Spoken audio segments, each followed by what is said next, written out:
talking all about confidence. Ooh, confidence. I like it. Yeah, and to help us out, we're going to be using this great article by Tara Short. It's called Where Does Confidence Come From? Catchy. Yeah. And so I thought it would be really fun to do a deep dive into this and try to figure out not just what confidence is, but where it comes from and why it matters. I love that. You ready? Let's do it. I'm ready. Okay. So I have to admit, one of the things that really surprised me when I was reading this article was the idea that confidence, like actual confidence, is partly influenced by genetics. Like, what? Yeah, it's so interesting. Yeah. It really is.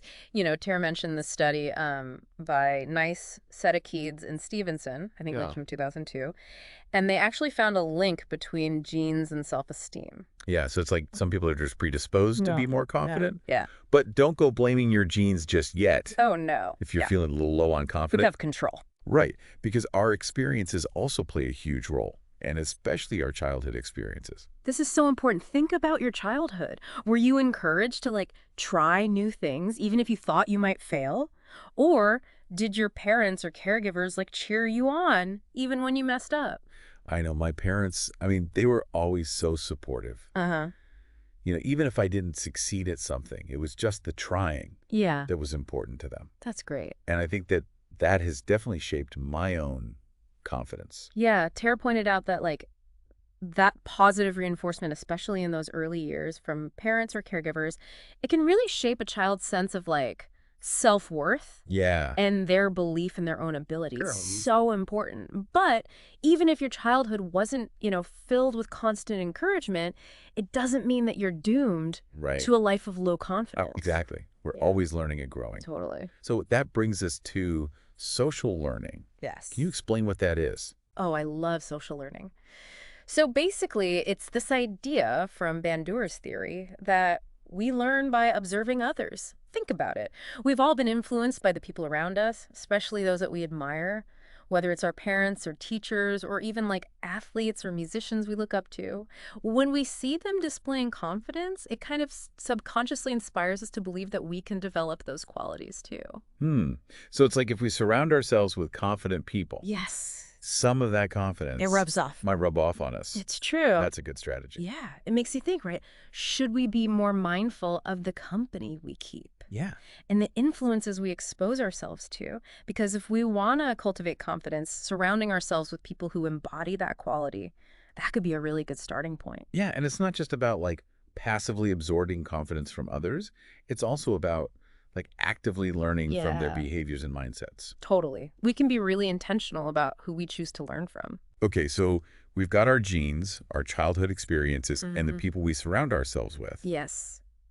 But what about those negative thoughts? Mm. That little voice I inside he has it. that tells us we're not good enough I know. or we're going to fail. It's a real confidence killer, that inner critic. Everyone has that, right? Oh, yeah. It's not just me. We all have it, but the good news is we don't have to let it run the show. Okay, good.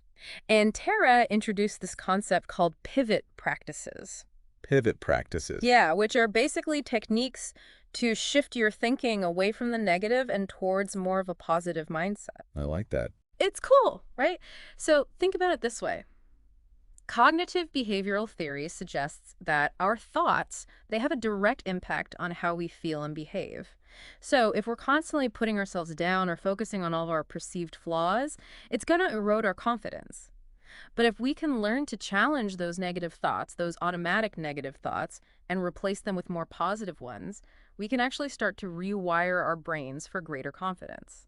So we can train our minds to be more confident. Yes. I like that. It's so cool. So it's not about denying our challenges or pretending that everything is perfect. Right. It's about consciously choosing to focus on our strengths and our potential. That's a great way to put it. And pivot practices can help us do that. They totally can. It's a really cool way to shift your thinking. So what are some examples of these pivot practices? Oh, there's some really simple ones. So Tara suggested, taking 3 deep breaths Okay. or snapping your fingers. When you notice that you're having those ANTs, those automatic negative thoughts.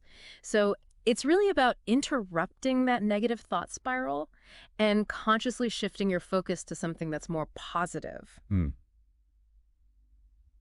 That's such a simple thing. Right. But I feel like sometimes the simplest things are the most effective. I agree. It's like hitting the reset button on your mind. Totally. That's a great way to think about it. Okay, so confidence isn't just built on positive thinking and, like, good vibes, right? Yeah. What about setbacks Yeah. and failures? Totally. Those are a part of life, too. They are a part of life. How do those experiences shape our confidence? Yeah. Nobody sails through life, without encountering some obstacles. Right. So the question is, how do we respond to those challenges, right? Yeah. And that can really either strengthen our confidence or it can weaken it. Okay. And Terry argues that, you know what? Failures can actually be some of our greatest teachers. And she tells a really compelling story in the article, a little anecdote to kind of illustrate this point. Oh, I love when authors share their personal experiences. Too. Yeah. What does she say? It makes it so much more relatable. Totally. Well, she talks about this time when she moved to California. She was in her 20s, Okay. had very little money, Uh-huh. and no job lined up. Oh, wow.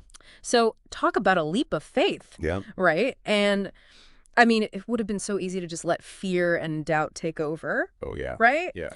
But instead, she just embraced the challenge. Wow. That takes a lot of courage. I know. So she ends up facing like a lot of obstacles and setbacks, but instead of viewing those experiences as failures, she reframed them as learning opportunities. Okay. Isn't that cool? Yeah. So by pushing through all those tough moments, you know what she discovered. Wow. She was way more resilient and resourceful than she ever realized. Oh. And that realization, like, I can handle anything, became like a huge confidence booster for her.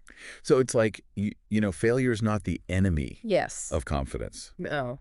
It can actually be It could be a source. a source of confidence Yes. if we approach it with the right mindset. Exactly. It's all about how we perceive it. Okay. So confidence comes from genetics, childhood experiences, the people we surround ourselves with, Yes. and even the way we frame our failures. That's right. It's multifaceted. This is a lot to take in, I know. It's a lot. but it's so empowering. It is. Okay.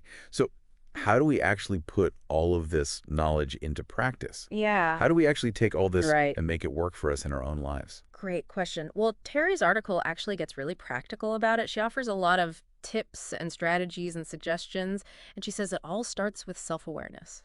Okay. Self-awareness. What does that mean? Yeah. So she's basically encouraging us to take a step back and really reflect on all of these 5 sources of confidence that we've been talking about. Okay. And she wants us to think about, okay, what are your genetic predispositions? What were your early childhood experiences like?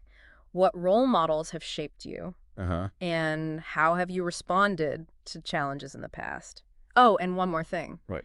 Don't forget to take stock of your achievements, even the small ones. Okay. Yeah. It's kind of like taking inventory of all your confidence assets. Oh, I like that. It's cool, right? Yeah, it's like we get so caught up Yes. in what we lack or what we're not good at Absolutely. that we forget To look at the positive. all the things we have achieved. Exactly. Yeah. So recognizing your strengths and achievements is super important for building a solid foundation. Okay.